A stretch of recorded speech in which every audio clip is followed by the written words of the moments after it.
السلام عليكم ورحمة الله. الحمد لله رب العالمين وبه نستعين على أمور الدنيا والدين. الصلاة والسلام على أشرف الأنبياء والمرسلين وعلى آله وصحبه أجمعين. Syukur alhamdulillah kita masih berpeluang untuk mengadakan kelas pada malam ini, dan ini merupakan kelas yang terakhir di masjid ini. InsyaAllah kita sambung balik lepas raya.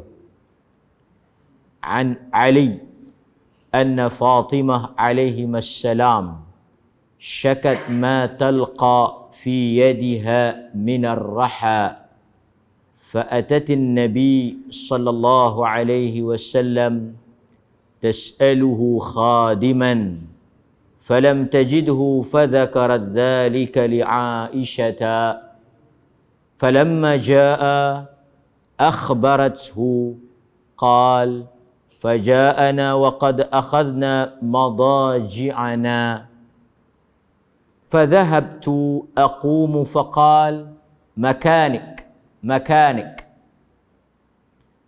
فجلس بيننا حتى وجدت برد قدميه على صدري فقال ألا أدلكما على ما هو خير لكما من خادم إذا أويتما إلى فراشكما وأخذتما مضاجعكما فكبر 33 وسبحا 33 واحمدا 33 فهذا خير لكما من خادم. Hadis rawahul Bukhari. Daripada Ali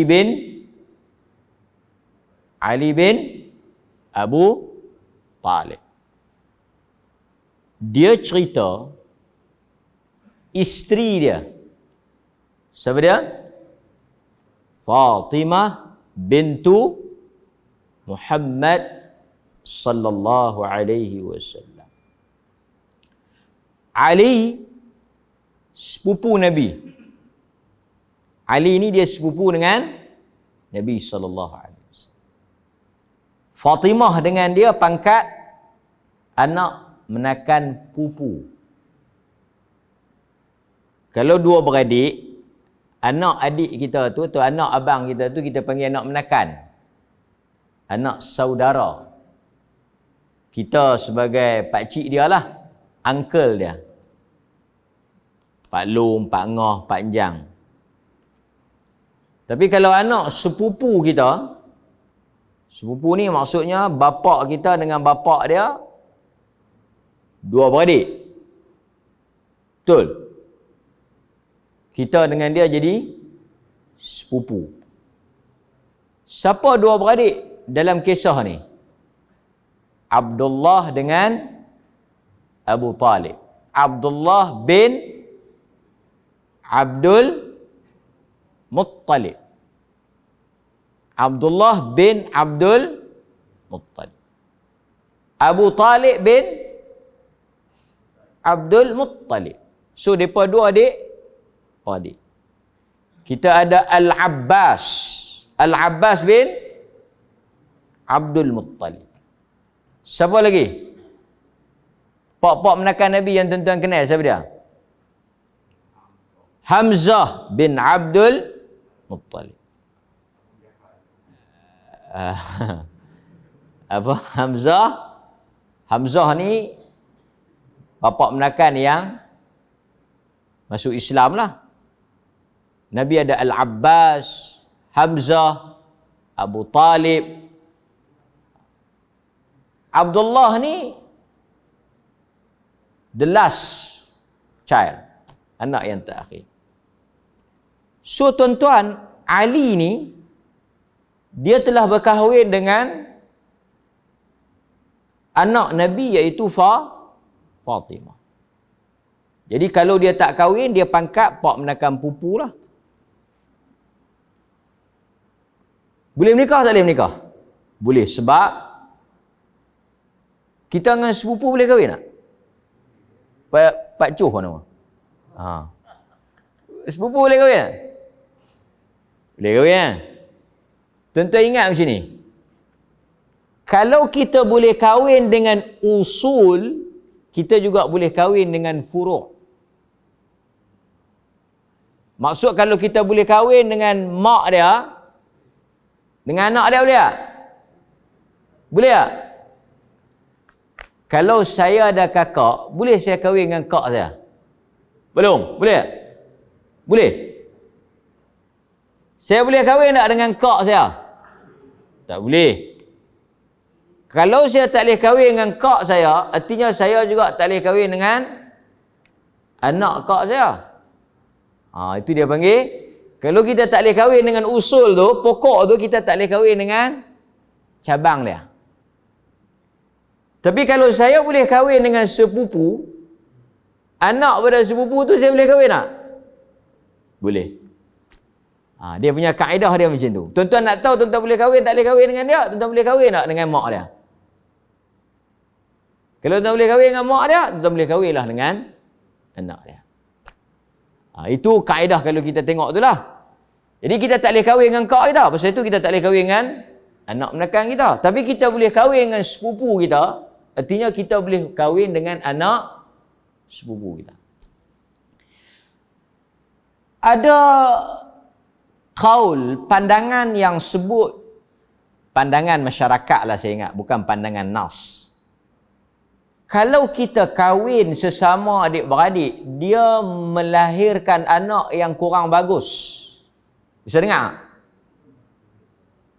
Kalau kita kahwin sama adik-beradik ni, anak tak apa nak cerdik, atau anak tu cacat ke, lembab ke, tak ada hadis dalam bab ini. Melainkan mungkin pendapat orang tua-tua. Dari sudut kesihatan pun sebenarnya tak ada. Mungkin genetik lah kot. Penyakit-penyakit keturunan kan, macam kencing manis. Kalau kita dengar ada pak dia kencing manis, kita pergi cari yang pak mentua tak ada kencing manis dulu. Pasal kencing manis ni dia keturunan. Dia tepuk hang dia kencing manis. Dia tu kan nak kahwin dengan pak dia, kahwin dengan dia. Tak apa. Tapi tak ada nas larang kita kahwin dengan siapa? Dengan adik-beradik yang kita boleh kahwin lah. Cuma dia tak berkembang nasab. Artinya dia duduk terkepung dalam adik-beradik kita. Dia menikah dengan dua pupu ni, menikah dengan dua pupu ni. Dia kena kembang sikit. Itu lagi satu sudut lah. Kemudian tuan-tuan, kita juga disunatkan apabila kita kahwin ni, kita tengok dari sudut banyak sebab lah. Keturunan dia, kan? Sebab keturunan ni dia ada peranan. Apatah lagi kalau kita ada peluang macam Ali ni yang dia kahwin dengan anak Nabi SAW. Dan Fatimah adalah anak yang paling Nabi sayang. Ketika Nabi wafat, dia menangis. Nabi sakit, masa sakit tu dia pergi tengok, dia kata, ayah, barangkali ayah ni Allah Ta'ala uji sakan lebih teruk daripada orang lain. Dia sedih lah, dia tengok, dia kata macam tak padahal lah ayah dia Nabi. Nabi kata, sesungguhnya aku diuji 2 kali. Nabi ni diuji 2 kali daripada orang biasa. Kalau kita demam sekali, Nabi 2 kali ganda. Panas demam tu. Itu kata Nabi. Tiba-tiba Fatimah dibisik oleh Nabi satu perkara. Lepas Nabi bisik kat dia, dia gelak. Dia seronok. Orang tanya dekat Fatimah, Apa yang Nabi bagi tahu lepas kau bisik? Dia kata, Nabi bagi tahu, kata, orang pertama yang akan mati selepas dia, aku. Aku seronok. Orang pertama yang akan menyusul, yang akan ikut Nabi selepas daripada kewafatan Nabi, Fatimah. Nabi habaq, engkau orang pertama yang akan ikut aku. Seronok dia. Artinya dia dengan Nabi tak berpisah lama. Berapa lama dia berpisah? How long? Berapa lama? Daripada Nabi meninggal, Nabi wafat. Kemudian Fatimah wafat. Di kalangan ahlul hadis 6 bulan. Maksud kalau Nabi meninggal bulan 1, bulan 6, Fatimah wafat. Dan kita beriman, orang-orang yang mati akan dikumpulkan balik. Betul tak? Di mana? Alam barzakh. Saya sebut kerap dah, tapi saya sebut biar. Roh tak balik bulan puasa. Saya habaq banyak kali lah, tapi saya habaq biar pasal saya duduk dengar ada orang duduk habaq.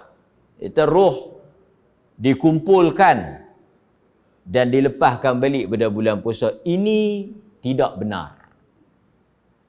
Roh tak balik. Bulan puasa, hari raya, tak balik. Sebab mereka telah ditutup di alam barzakh. Mereka tak balik. Roh tak balik. Dakwaan. Sesiapa yang dakwa roh balik ke alam dunia, dia telah bercanggah dengan ayat Al-Quran, surah Al-Mu'minun ayat 100. Atau nama lain dia surah Ghafir ayat 100. Tuan boleh buka tengok ayat 100 surah Ghafir. Al-Mu'minun dia kata apa? Wa min waraihim barzakh. Mereka itu berada di sebalik barzakh. Mereka tak boleh keluar. Dia berkata apa? Hang jangan kau eleng usuk. Siku dia balik tengok. Dia memang takut bini, bukan bang usuk ni. Bang usuk ni tak mati pun dia kahwin. Dia sengak tu sengak berisi. Dia kata jangan kahwin. Nanti dia balik tengok. Ataupun kadang orang tua-tua besar dia tak anak-anak mayang kan, baca Quran lah bulan-bulan puasa ni, pok balik main tengok. Ini dakwaan yang palsu. Tak ada nas. Mereka tak balik. Tapi apabila seseorang itu meninggal, wafat atau mati, dia juga akan berpindah ke alam barzakh. So di situ dia akan jumpa. Di mana? Katalah saya mati, lepas tu bang usuk mati, roh kami dengan izin Allah akan bertemu di alam barzakh. Di situ roh berkumpul sehinggalah dibangkitkan. Jadi kalau tuan-tuan buat tak ketahuan lah, jumpalah di sana. Dia kata Fatimah ni Nabi sayang sungguh.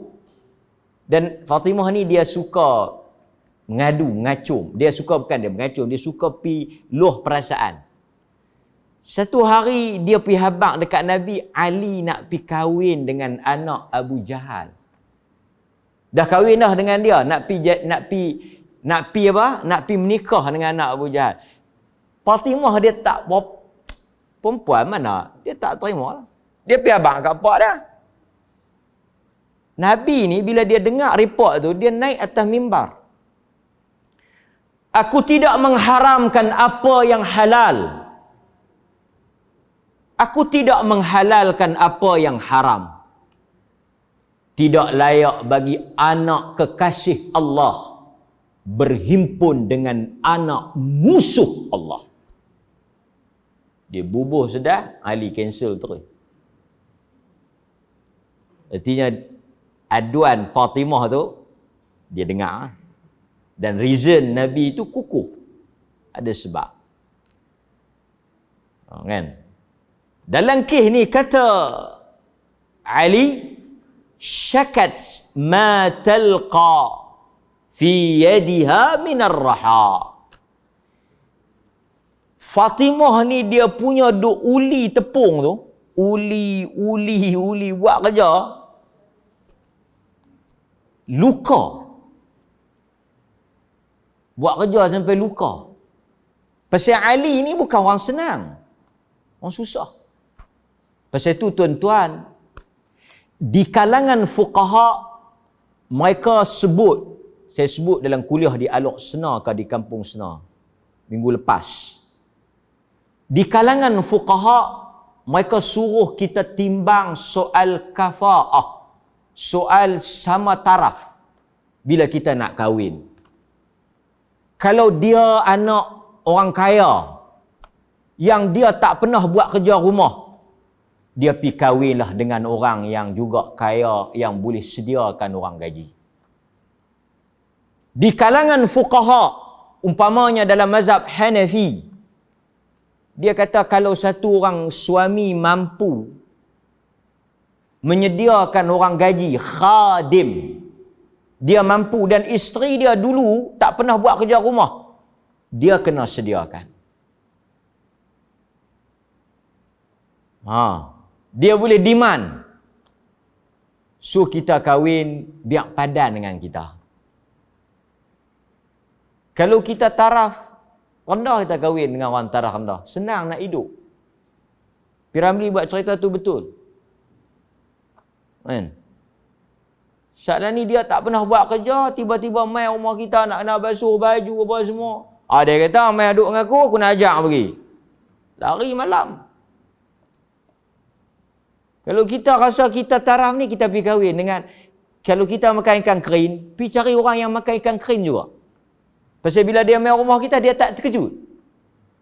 Kalau pak dia duk jamu jenahak, siakak, mai rumah kita jamu, dia kata ikan apa ni? Isi tak ada. Ni namanya ikan kering. Ikan kering tak ada isi. Nak kutir tang mana abang? Kutir tang mana-mana pun sama. Walaupun pada pandangan kita ini benda kecil, punca perceraian apabila seseorang tak boleh menyesuaikan diri dengan taraf suami dia. Dia duk biasa hidup senang, pak mak dia senang, rumah besar, kereta sedia, dia biasa mewah, dia menikah dengan lelaki yang susah. Sembang sebelum menikah, derah. Tak apa abang weh.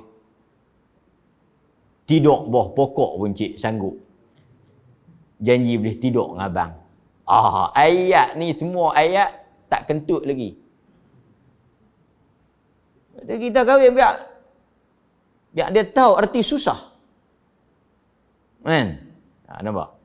Tuan-tuan yang ada menantu yang dah ada pengalaman lagi maklum lah kan. Saya sebut ni agama kata al-kafa'ah. Nampak? So dia kata syakat ma talqa fi yadiha minar raha. Dia tangan dia luka, dia tak larat dah nak uli tepung, dia penat dah. Hadis ni juga mengajar kita apa dia? Sebahagian penceramah motivasi, sebahagian jenis-jenis tukang ceramah ni dia sembang tu kadang-kadang menyebabkan orang jadi keliru habis. Isteri ni bukan gaduh buat apa. Duduk rumah ya. Layan suami, basuh baju tak gaduh, simpan rumah tak gaduh. Apa dia? Kita hendaklah melayan isteri kita seperti bidadari. Jangan bagi dia buat apa.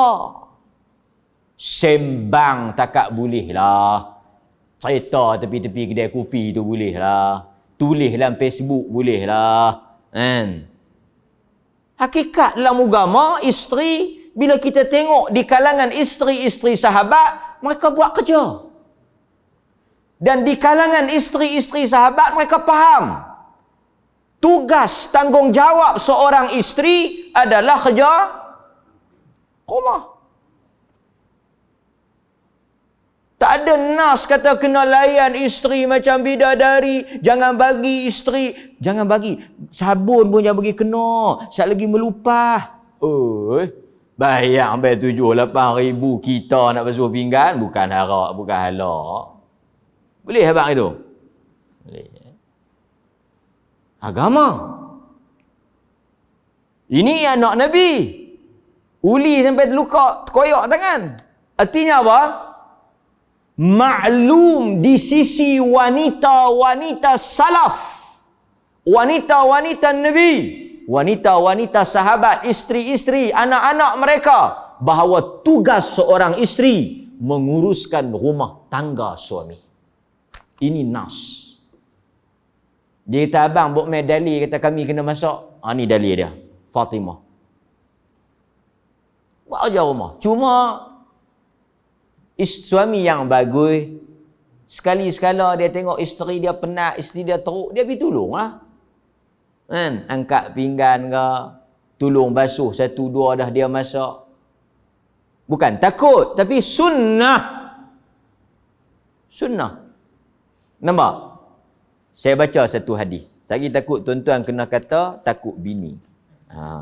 Sebelum tuan-tuan dituduh takut bini, saya telah pun cari hadis untuk tuan-tuan. Nampak?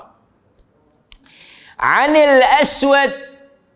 Siapa dia yang duk tolong sidai baju, tolong apa lagi? Masak. Hafal hadis ni lah. Kok orang pemain esok, dia tahan takut bini. Kan? Ahli mesyuarat, tingkap. Dia panas, dia kipas. Aku panas, dia kipas. Akhirnya kipas lipas. Qal, daripada Al-Aswad, aku bertanya Aisyah radhiyallahu anha. Aswad kata aku tanya Nabi.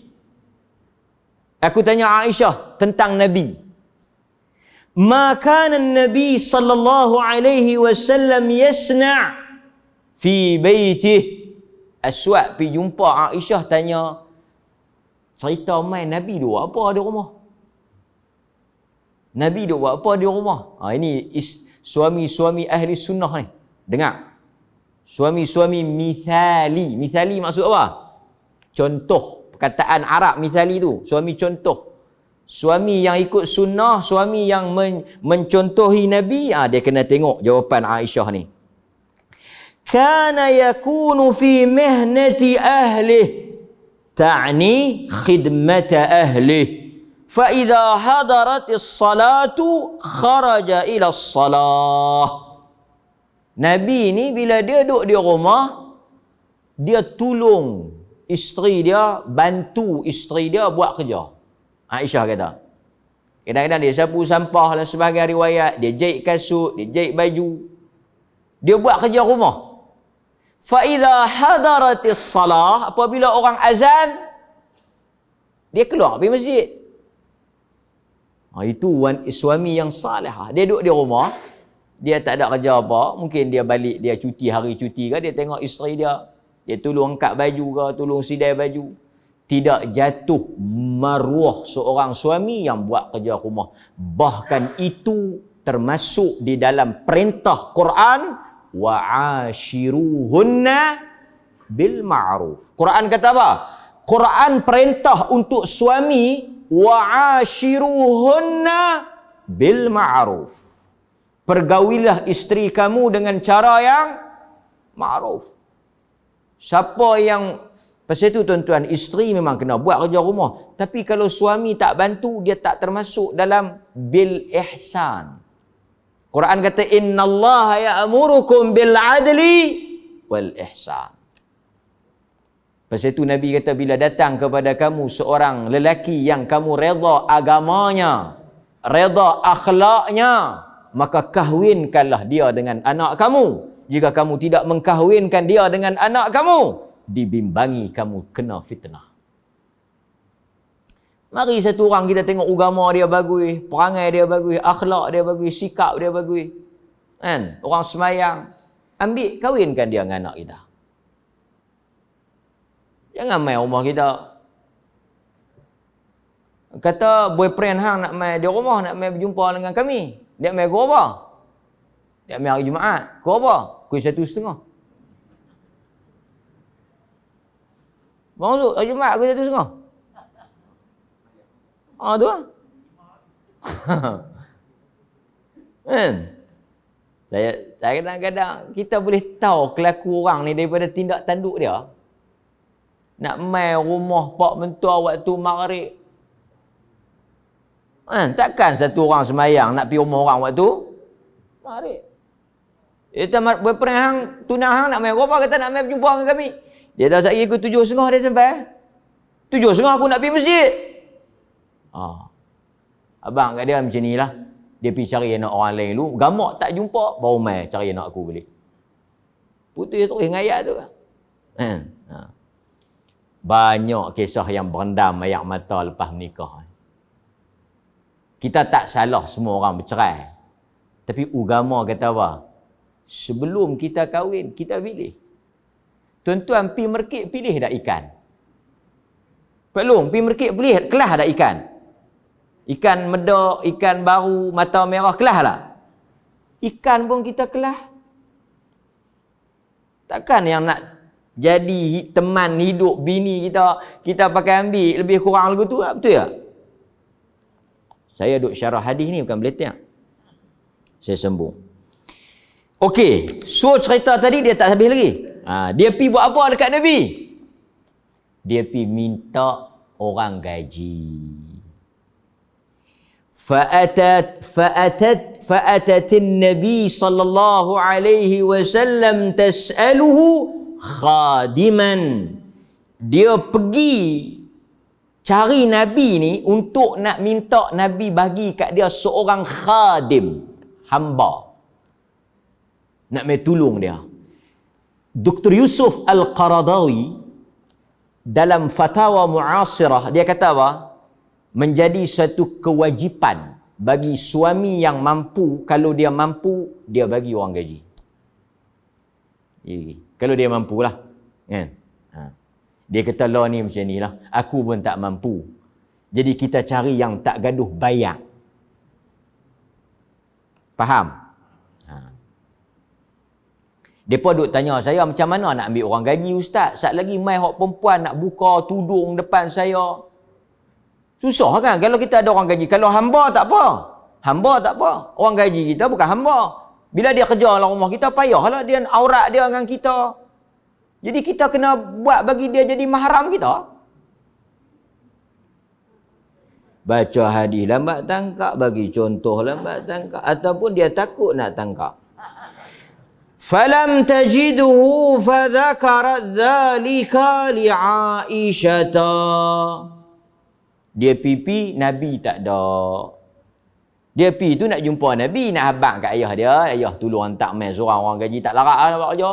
Lama dah duk buat. Tuan-tuan, bukan sehari dua.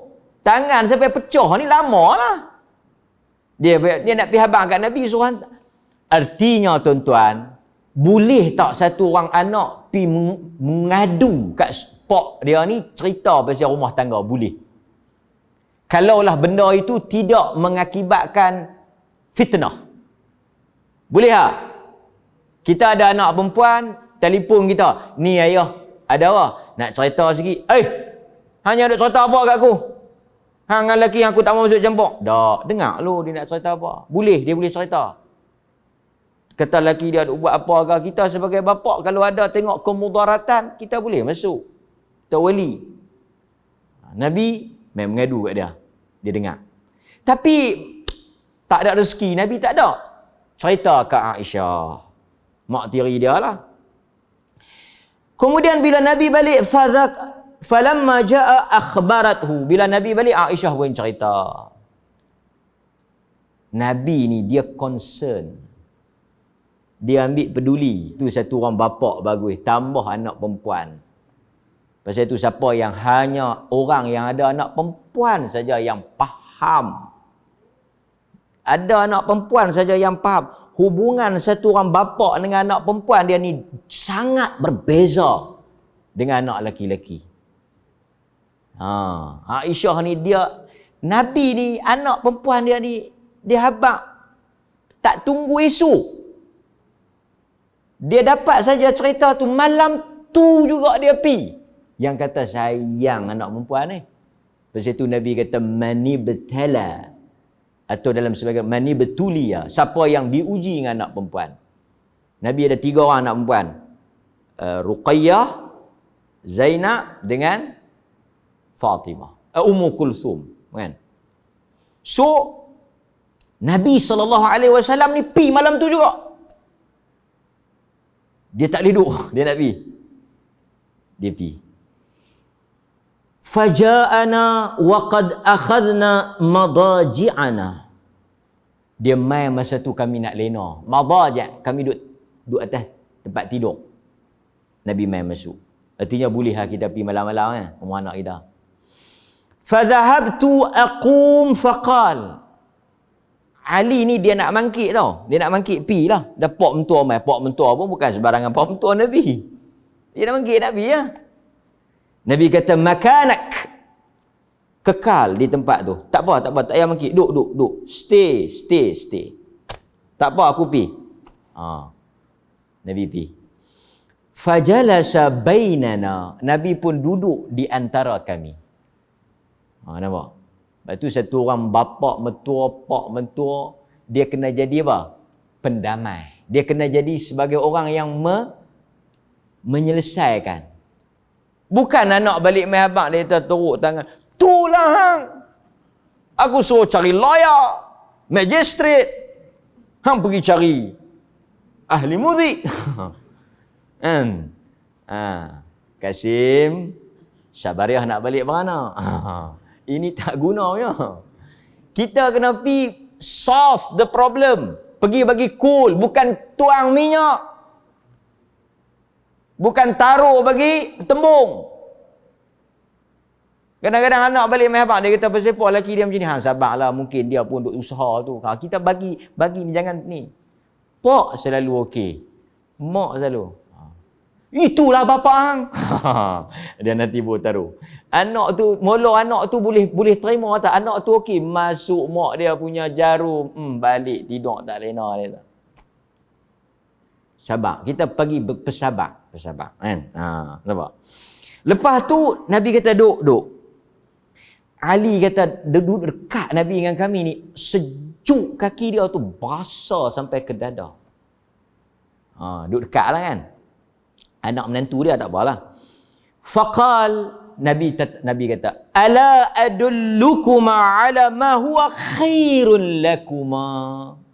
Ni aku main nak ajak hampa satu benda yang lebih besar. Khairun, lebih baik daripada hamba. Aku tak boleh bagi hamba. Bukan tak mampu, Nabi ada hamba. Main mana hamba? Perang. Tawanan perang jadi hamba. Dan Nabi biasa bagi dekat sahabat. Nabi pergi rumah sahabat, kita baca kan, kawan tu tak ada hamba, esok mai jumpa. Nabi bagi hamba kat dia. Sebahagian ulama kata Nabi tak bagi hamba bukan pasal apa. Kalau Nabi bagi hamba dekat Fatimah, settle masalah Fatimah, tak settle masalah kita. Dia punya pacar panjang. Nabi ni dia bukan fikir dekat anak dia, umat dia sama. Pasal kita pun letih lagu Fatimah juga, betul tak tuan-tuan? Letih tak? Perempuan lah, perempuan letih tak? Letih. Nak balik habang dekat pok, so pok main orang gaji lagu Nabi. Nabi, kalaulah kata Nabi short punya fikiran, shortcut punya, bagi seorang settle Fatimah. Umat dia kalau ada problem macam tu nak buat ke mana? Bukan semua bapak mampu bagi orang gaji.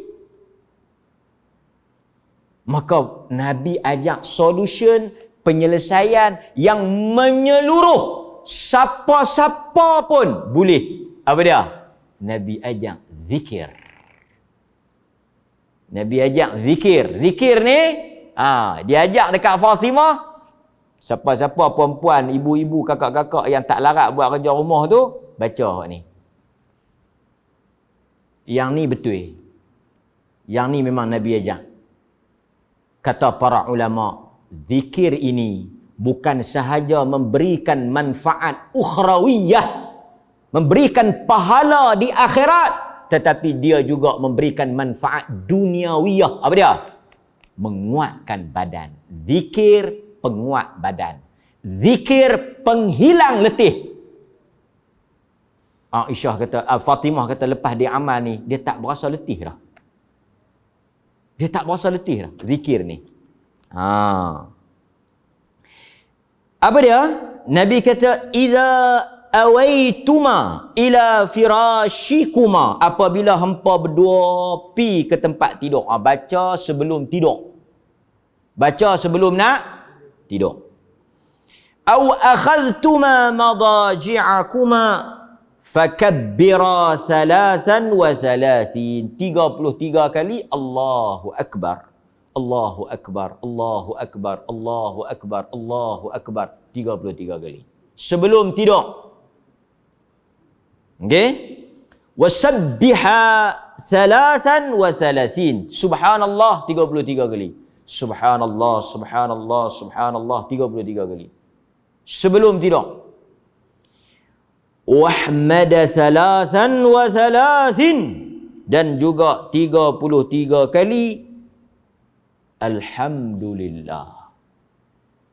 Fahada, bacaan dan zikir ini lebih baik untuk kamu. Artinya apa? Dia memberikan yuqawi, dia memberikan taqwiyah, kekuatan fizikal. Lebih baik daripada apa dia? Khadam. Hadis ni diriwayatkan oleh Al-Imam Al-Bukhari di dalam kitab Ad-Da'awat, kitab doa-doa. Boleh? Jadi tuan-tuan boleh baca. Sehingga kan ada sebahagian riwayat tambahan, dia kata apa? Dia kata Ali kata fama taraktuha ba'd. Start daripada malam yang Nabi ajak kami tu, aku tak pernah tinggal walaupun sekali. Fama taraktuha ba'd. Aku tak pernah tinggal.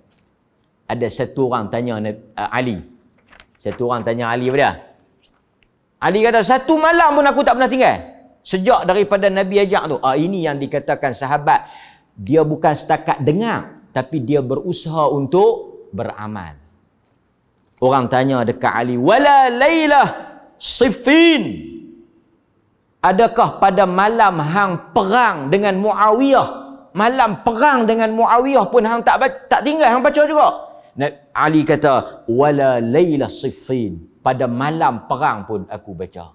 Tu malam esok nak perang, malam tu baca. Maksud dia apa? Seteruk, sesibuk, sedahsyat apapun keadaan aku tak pernah tinggal apa yang Nabi ajak. Ini sahabat. Nampak? Kita tak perang lagi, tinggal dah. Nampak? Okey. Hadirin mukminin. Tuan-tuan, banyak fadilat ataupun kelebihan yang kita boleh ambil daripada ayat ini. Cuma saya nak ulas sikit sebelum tuan-tuan balik amal. Ayat ni dia akan menghilangkan letih. Kita boleh kata zikir Fatimah pun boleh, zikir Ali pun boleh. Zikir ni Nabi ajar. 3/3. Barangkali ada satu perkara yang main dalam benak fikiran kita, tuan-tuan. Apa dia? Dia kata kadang-kadang saya duk baca apa yang ayat-ayat yang Nabi ajak ni, dia tak berapa macam nak jadi. Saya nak jawab ni kerana pertama saya bimbang tuan-tuan baca esok tak jadi, letih juga. Dia akan sangka buruk pada Nabi. Okey. Kita tengok. Apa yang disebut oleh para ulama berhubung dengan ayat ni. Dalam hadis yang mana kata para ulama, kita bila baca ayat ni atau kita baca zikir ini, kita kena baca dengan yakin. Kita baca dengan ikhlas. Kita baca dengan sepenuh kepahaman dan keyakinan. Baru dia jadi. Sebab itu kalau kita tengok hadis riwayat Muslim. Abu Sa'id. Bisa dengar hadis Abu Sa'id? Yang satu orang, hadis ni cantik, saya syarah sikit. Abu Sa'id Al-Khudri, dia pergi dengan beberapa orang sahabat nak duduk di satu tempat, nak berhenti rehat. Awalnya, ketua kampung tu terima ke tak? Tak. Lepas tu, mereka nak berhenti berehat di situ. Tapi ketua kampung tu tak bagi. Allah Ta'ala buat apa? Ketua kampung tu kena sengat dengan kala jengking. Binatang yang berbisa. Lepas tu jadi apa? Sakit. Mereka pergi cari sahabat Nabi. Abu Sa'id pun Fatihah. Sebelum saya nak syarah hak Fatihah tu, saya nak syarah sikit pasal ketik tu. Tuan-tuan tengok Tuhan Allahu Akbar. Bila saya baca ulama syarah Allah. Kalau benda tu rezeki kita. Kalau benda tu memang habuan kita, Tuhan akan buka jalan untuk dia mai juga kat kita. Jalan apa? Jalan yang boleh kambing tu memang dah tulis dah.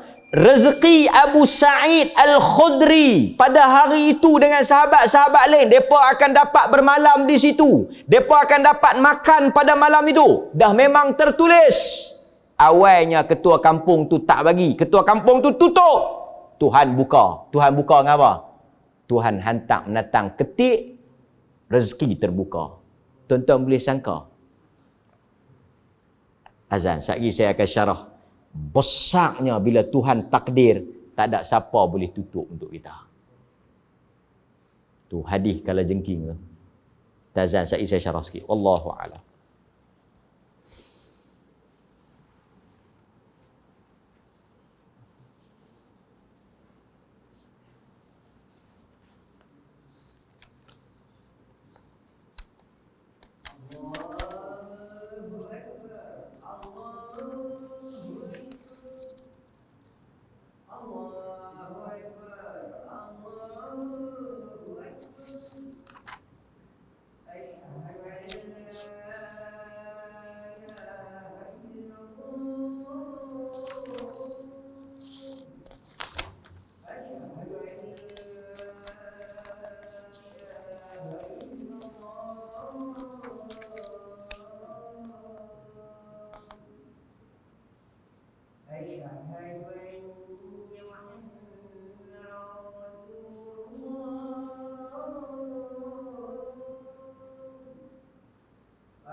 Okey tuan. Balik kepada tadi ni, akhirnya Allah Ta'ala takdirkan rezeki tu sampai. Mula dia tak mau bagi. Cara Allah Ta'ala paksa dia bagi tu. Allah Ta'ala hantar binatang gigit dia. Bila kita beriman dengan benda ni tuan-tuan, Allah kalau dia tentukan benda tu untuk kita, dia akan jadikan sebab untuk benda tu mai, walaupun kadang-kadang sebab itu agak kasar. Ketua tu tak mau bagi. Rezeki yang Allah Ta'ala suruh bagi ke Abu Sa'id tu, ketua tu tak mau bagi. Abu Sa'id pergi minta tolong, kata kami nak bermalam sikit, dia tak mau bagi, dia tak mau tolong. Allah Ta'ala hantar pasal benda tu hak depa. Ada bahagian. Yang ni yang kita baca ketika kita i'tidal. Lepas daripada sembahyang pun kita boleh baca. Tuan-tuan jangan tinggal baca. Doa ni baca banyak kali lepas sembahyang dalam i'tidal. Allahumma la mani' lima a'taita wa la mu'tiya lima mana'ta. Pendek ya doa ni. Pasal itu kita sebelum kita nak amal yang lain-lain, doa-doa yang lain, kita pulun fokus. Allahumma la mani'. La mani'. Tak ada siapa boleh halang. Ma a'tait. Apa yang Tuhan nak bagi. Macam tu Abu Sa'id tadi. Walaupun ketua tu tak mau bagi, Tuhan kata hak dia. Macam mana aku nak buat bagi hang bagi? Aku hantar makhluk aku pergi gigit hang. Dia gigit atas perintah Tuhan. Dia sakit. Dia cari Abu Sa'id. Asalnya dia tak mau. Tu cara Tuhan bagi. Tapi Nabi kata apa? Allahumma la mani' lima a'taita. Tak ada siapa boleh halang apa yang kau bagi. Wala mu'tiya lima mana'ta. Dan kalau kau tak mau bagi, tak ada siapa yang boleh bagi. Kita beriman ayat tu cukup. Allahumma la mani' lima a'taita. Wala mu'tiya. Tak ada siapa akan boleh bagi. Tak ada siapa boleh bagi. Kadang-kadang tuan-tuan perasan tak? Satu orang nak bagi benda kat kita, dia terlupa. Dia kata Allah, lupa. Dia kata siap tau. Memang nak bagi. Pasal apa? Pasal Tuhan dah tulis bukan hak saya, habuan saya. Jadi habuan orang lain, lepas tu saya patah balik pergi ambil. Tak apa, saya bagi ke orang lain lah. Jadi habuan dia. Maknanya memang daripada awal dah hak dia. Macam mana kita boleh lupa? Pasal tu kalau kita beriman dalam bab ni, kita kadang-kadang kita tak payah apa? Berkonfrontasi, bergaduh dengan Tuhan lah. Tapi kita kena usaha lah. Jangan duduk sengak. Tak pisah apa kalau hak kita dia mai. Yang ni Jabriyah. Jabriyah ni apa? Jabriyah ni semua Tuhan buat. Kita tak payah dah. Kita usaha. Lepas tu kalau tak dapat juga, tu yang Nabi kata tak akan mati satu orang melainkan setelah rezeki dia tuan-tuan tak akan mati, jangan risau. Allah Ta'ala janji tuan-tuan hanya akan mati selepas semua bahagian tuan-tuan selesai diberikan. Maka Nabi kata siapa yang beriman dengan benda tu, fa'ajmilu, cari elok-elok. Cari duit elok-elok. Pasal apa? Pasal dia tahu kalau hak dia dapat. Setengah orang dia kata kalau kita buat cara elok, kita tak boleh ustaz. Kalau kita buat cara betul, cara tak elok, kita tak boleh. Kita kena buat cara tak elok. Dan saya jumpa juga banyak tuan-tuan jumpa lebih. Berapa banyak orang yang buat cara tak elok, tak boleh juga. Dia sailang ke orang lain, dia ingat orang lain tak boleh sailang dia. Dia kata saya tak boleh. Kata itu pandai sangat. Ada lagi kabel lagi besar. Wallahu a'lam. Tuhan tak mau bagi kat hang. Baca yang tu cukup. Baca yang tu cukup. Kadang-kadang ada orang tak ada kabel, boleh ya? Manusia ni bila kadang-kadang keyakinan dia kepada Tuhan Ar-Razzaq. Tuhan tu salah satu nama dia apa?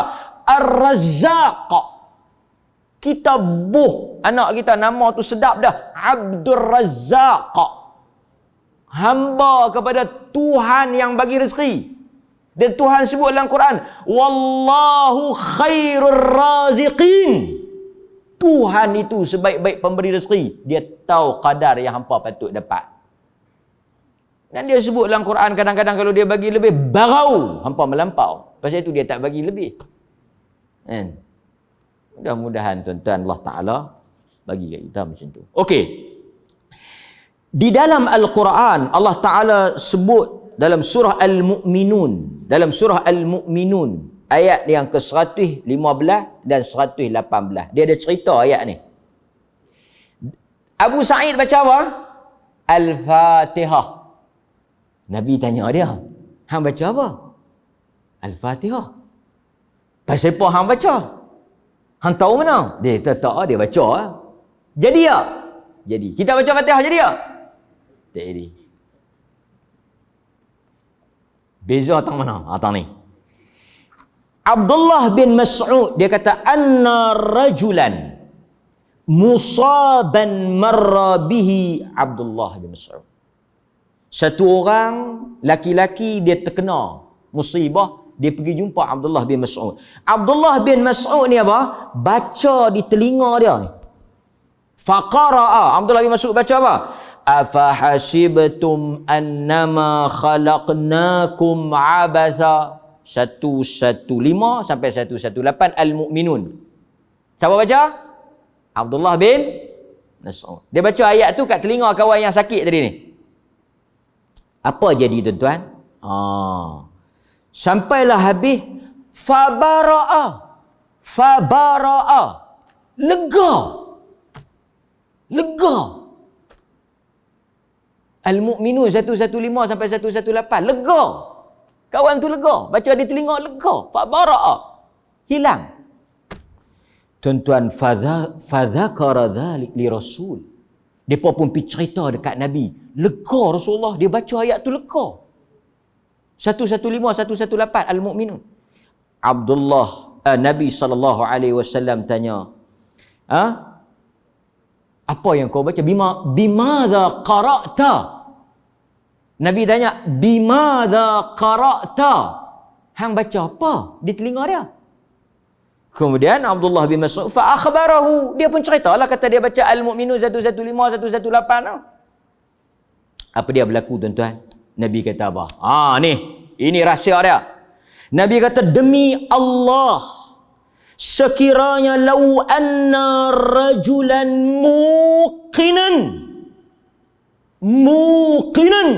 mana-mana orang yang membaca Al-Quran dengan yakin kepada ayat tersebut, yakin kepada kekuasaan Allah. Nabi kata apa? Kalau dia baca kepada jabal, dia baca pada bukit, pecah bukit tu. Siapa-siapa yang pi baca ayat Al-Quran, kata Nabi, dia komen kepada bacaan Abdullah bin Mas'ud tu. Nabi buat satu guideline, general guideline. Siapa-siapa yang baca Al-Quran dalam keadaan muqinan, dalam keadaan dia yakin, dia ikhlas, betul-betul tawakal dia kepada Allah, betul-betul tauhid dia, Allah yang maha berkuasa. Nabi kata kalau dia pergi baca kat bukit, pecah bukit tu. Bukan power dia, power akidah Quran dia tu. Tuan-tuan, ini rahsia apa sebab kita baca tadi. Itu satu lagi bab. Bukan kata yakin. Pergi jual pula aku atas tu. Berapa ratus? Ni nak jauh dia. Berapa ratus? Berapa ni? Satu kepala? Tak ada macam tu. Borang tu berapa? 300? 300? Satu borang. Bulan Ramadan ni sinonim. Dia akan mari nanti mahat-mahat tahfiz. Ni saya nak sebut. Pahala lelong ni dah lama dah. Sebab apa? Masyarakat terlalu ta'assub. Marilah tok-tok guru ni, pondok-pondok mahat-mahat tahfiz ni, bukan semua, sebahagiannya. Buat borang bulan puasa. Siapa nak khatam, siapa nak tahlil, siapa nak kenduri. Nama. Satu nama 300. Bain. Hidup boleh, mati boleh, nak mati pun boleh. Piramli buat cerita apa? Husin Lempoyang. Piramli kata apa? Dia saudagar unta. Jual orang lagi untung dari unta. Kata Husin Lempoyang. Kita jual agama lebih untung daripada jual orang. Bayarlah orang kampung ni yang tak tahu mana hala boh lah nama-nama arwah tu. untuk kami khatamkan. Itu ada satu video Thailand ke mana tak tahu. Yang depa buh botol banyak-banyak. Dia baca. Kan? Ada kan? Thailand punya teruk masyarakat kita. Sebab itu bila kita bangkit, kita tegur benda ni, kita larang benda ni, kita kata tak boleh, depa marah. Marah tu bukan masalah apa? Masalah tak boleh cari makan. Masalah tak boleh buat duit. Masalah tak boleh tipu orang. Tu yang marah sangat tu. Itu yang label macam-macam tu.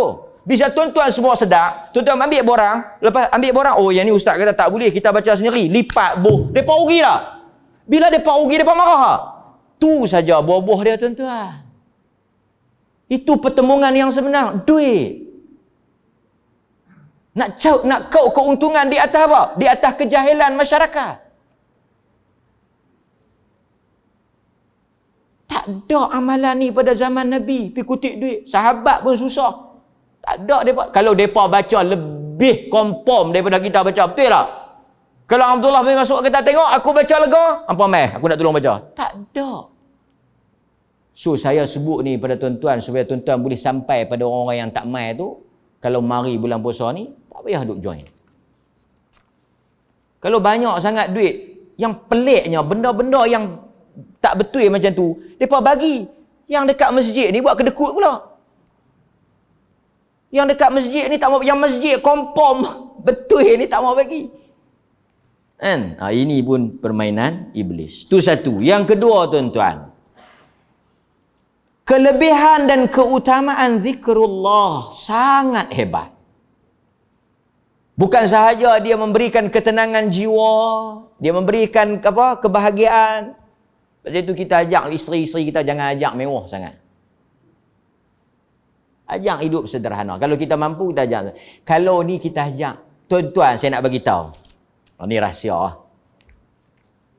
Kalau tuan-tuan ada duit sekalipun, tuan-tuan kalau tak ajak agama, dia kan kekal lama.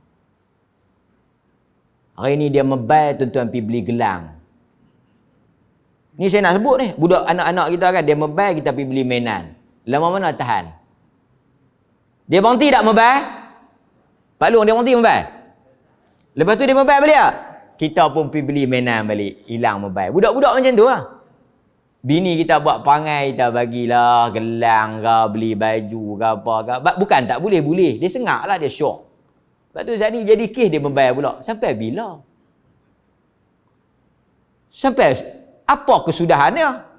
Last sekali bila kita jatuh tak ada duit, angkat kain munggu pasal dia duduk dengan kita semata-mata atas apa? Atas apa? Atas kesenangan yang kita bagi. Bukan agama. Sebab itu kalau kita ajak bini kita, bukan kata kita tak boleh bagi senang, kita bagilah. Bagi dia senang, tapi kita jangan ajak dia agama. Supaya yang mengikat kita dan dia itu agama. Kerana agama tu tak hilang. Sebab itu Nabi kata menikah, kalau kerana wang kan habis. Duit akan hilang. Cantik-cantik takkan. Lama mana dia nak cantik. Lagi terkejut kan. Dia kata pasti pun masa akad nikah tu elok, malam tak elok, dia tahu itu bodoh. Ajak agama, bagi dia tahu syukur, bagi dia tahu qanaah, jangan kufur nikmat, bagi dia tahu maksud apa isteri salihah, bagi dia tahu tentang dosa nusyus, bagi dia faham agama. Insya-Allah tuan-tuan, kita senang pun dia sayang, kita susah pun dia sayang. Kerana yang mengikat kita dan dia adalah Allah Ta'ala. Wa ja'ala bainakum mawaddatan wa rahmah. Itu je kunci dia. Balik pada tajuk kita. So tuan-tuan hadirin mukminin, satu lagi pengajaran dia apa? Kita tak boleh menyandarkan sesuatu perkara tanpa ada nas daripada agama. Daripada dalil lah. Ada dalil tak boleh. Hadis ni kalau kita ajak, contoh anak-anak kita balik raya ni. Ni mak nak ajak hampa zikir, nak bagi hampa larat kuat buat kerja. Hampa kadang-kadang buat kerja zikir. Boleh kita ajak? Boleh. Hampa baca subhanallah, Allahu akbar, boleh. Tapi kalau benda tu Nabi tak kata, kita jangan kata. Ni mak nak ajak hampa ni. Kalau hampa ada berasa sakit-sakit belakang ke, sakit-sakit pinggang ke apa ke, hampa baca ni. Batashtum. Sambil hampa ketuk batashtum.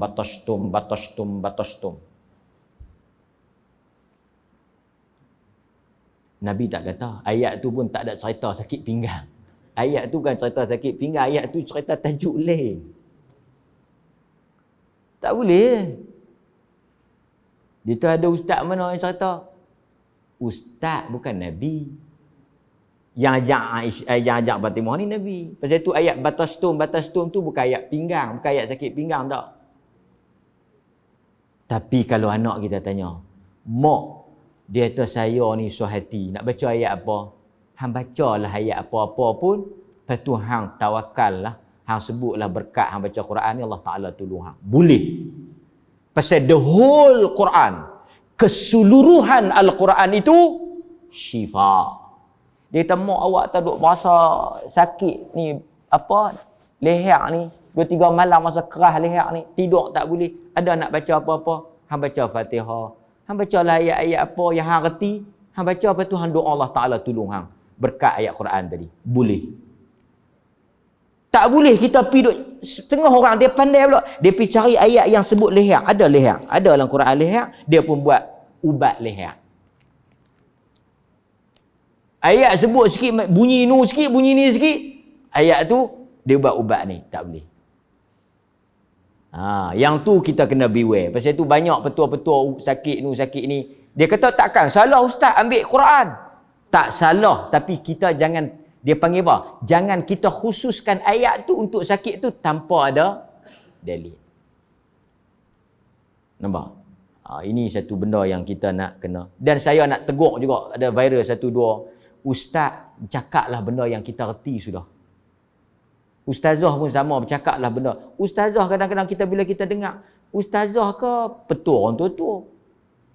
Bersama ustazah kita hari ni, tajuk apa ustazah? Tajuk nak masak nasi tak bagi lembek. Tajuk apa tu? Nak bagi nasi. Tajuk nak bagi rebus daging lembut. Yang tu bagi ni Syekh Wan, Syekh Ismail, Syekh ni, Syekh apa lagi, Syekh Ammar cerita sudahlah. Hang cerita hukum lah, tak payah duk bersabuk sama. Gamak tak ada apa ilmu nak ajak, sengak. Ini satu ustazah pula, pandai lebih pula. Autism. Autism ni anak yang Allah Ta'ala uji sakan tau. Mak-mak yang anak dia ada, wal'iyadzubillah, na'udzubillah min dhalik. Kita minta Allah Ta'ala jauh. Autism ni penyakit yang sangat menguji ibu bapa. Dia bukan hyperaktif, dia sakan lagi. Autism ni dia OKU, dia satu penyakit. Dia ada masalah ni lah, kesihatan. Ustazah mana, saya tak tahulah betul tak betul katanya ustazah. Anak-anak autism ni sebenarnya ada diganggu oleh jin. Allah, tersandak mak dia. Pasal tu Piramli juga buat cerita. Bapak kau pergi mana belalang? Pergi jumpa jin. Jin mana? Jin lapar. Semua jin mana lagi? Jin miskin. Belalang semua dia tuduh siapa? Bila sultan tu tanya dia, belalang pak kau pergi mana? Semua dia tanya jin. Sampai sultan tu pun percaya. Adakah Datuk Perdana Menteri? Patik pun baru dengar. Daripada Tok Bomo semua tuduh jin sampai ke ustazah. Autism ni tak ada kaitan dengan jin. Dia masalah kesihatan. Dia satu ujian Allah bagi pada ibu bapa. Depa dah diuji, kita pula bibuh. Jin tu mai kacau anak dia. Adalah gangguan, adalah pok mak dia buat tak kena tak mana jin tu pi. Apa hang duk merapu ni? Sebelum mai mengajak jangan minum ketum. Lepas balik mengajak tak apa kalau nak minum pun. Cakap kadang-kadang tak fikir sensitivity. Kalau perkataan itu kita cakap tuan-tuan, ada anak ibu-ibu yang ada anak dia autism, apa pandangan dia? Apa pandangan masyarakat? Tengok dia, keluarga ni jin banyak. Tu yang anak jadi macam jin tu. Nabi tak pernah kata bila kita bawa ustazah orang akan kata apa? Agama kata. So saya sebut benda ni kerana viral. Saya sebut kat tuan-tuan, tuan-tuan boleh cerita. Tak ada kaitan lah anak jin. Tak tahu mana tahu Allah Ta'ala uji cucu kita autism. Kita akan kata apa, hampa buat apa ni? Jin mana pula ni? Nampak? Semua hantu. Semua jin. Meninggal tak laku jin. Sakit perut jin. Kereta pancit jin. Nikah 2 jin. Dia tu jin. Semua jin. Dan terbaru jin dituduh terlibat dengan autism. Maka seluruh persatuan jin-jin akan buat tindakan saman pada ustazah tu. Apa bermain bulan-bulan puasa. Lagi Tuhan nak tambat, lagi syakan dia keluar main kenyataan ni. Itu saya nak sebut kat tuan-tuan. Bukan tak boleh petua dalam agama. Boleh petua nu, petua ni. Tapi jangan sandar dengan Nabi SAW. Tapi kalau petua macam ni kira okey lah. Hadis. Nak bagi rasa kuat, nak bagi hilang letih, baca sebelum tidur. InsyaAllah bila kita mangkit esok segar. Jangan tuan-tuan bubuh zikir ni, subuh tak mangkit. Dia kata hari ni segar. Mangkit ke 10, lena puih. Yang ini jahanam. Yang ini jahanam. Bukan puih pasal zikir tu, puih pasal yang lena tu. Hadirin mukminin, mudah-mudahan Allah Ta'ala rahmat kita insya-Allah. Ambil masa lebih sikit, nanti kita nak berhenti puasa. Saya doa tuan-tuan semua diberi kesihatan dan kekuatan dan dapat menjalani ibadah puasa. Saya mohon maaf lah kalau ada terkasar bahasa. Mudah-mudahan Allah Ta'ala panjangkan umur kita dan rahmat dan berkat dia. Subhanakallahumma bihamdika asyhadu an la ilaha illa anta astaghfiruka wa atubu ilaik. Wabillahi taufiq wal hidayah. Assalamualaikum warahmatullahi wabarakatuh.